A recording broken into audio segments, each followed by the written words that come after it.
Kinabukasan ay naging abala na naman ulit ako.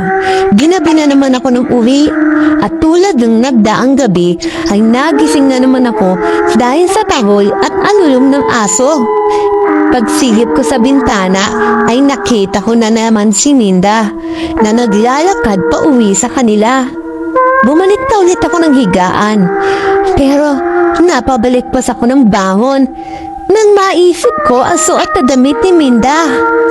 Yung pa rin ang suot ng damit? Hindi ba siya nangingigo o nagpapalit man lang? Iyon ang suot niyang damit pagpunta niya ng Pampanga. Sabi ko sa sarili ko. Inisip ko rin na bukas ay pupuntahan ko siya sa bahay nila at kakamustahin. 3 araw na rin ang lumipas nung huli ko siyang makausap. Nang pabantayan niya sa akin ang mga anak niya. Pag-uwi ko ng bahay ay nahiga na rin ako pero hindi na ako makatulog dahil maingay pa rin ng mga aso sa labas. Umaalyong sila na parang may kinakatakutan. Pinikit ko ng mariin ang mga mata ko at pinilit kong matulog. Kinabukasan ay nagkaroon ako ng customer kaya hindi ako nakapunta kay Minda. Buong maghapon ako naglagari kaya nawala na sa isip ko ang puntahan si Minda.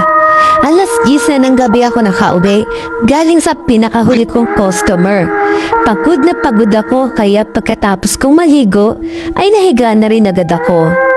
Nagising na lang ako sa tahol at anulong ng mga aso kaya sumilip ako sa bintana. Nakita ko si Minda na naglalakad pa uwi sa bahay nila. Ginabi na naman pala si Minda. Sabi ko sa sarili ko, saka ako bumalik sa pagtulog. Inasikaso ko ang mga anak ni Minda, lalo na ang bunso niyang special child. Mababait ang mga bata, masunurin at magalang, kaya hindi sila mahirap alagaan. Mabuti at wala din akong customer ng araw na iyon, kaya sa mga bata lang nakatutok ang atensyon ko.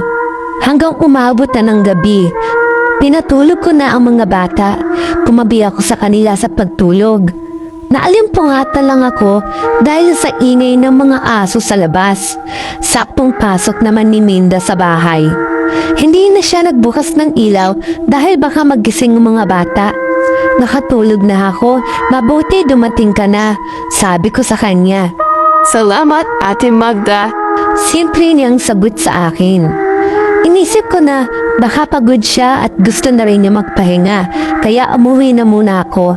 May bukas pa naman para magtanong kung anong nangyari sa lakad niya.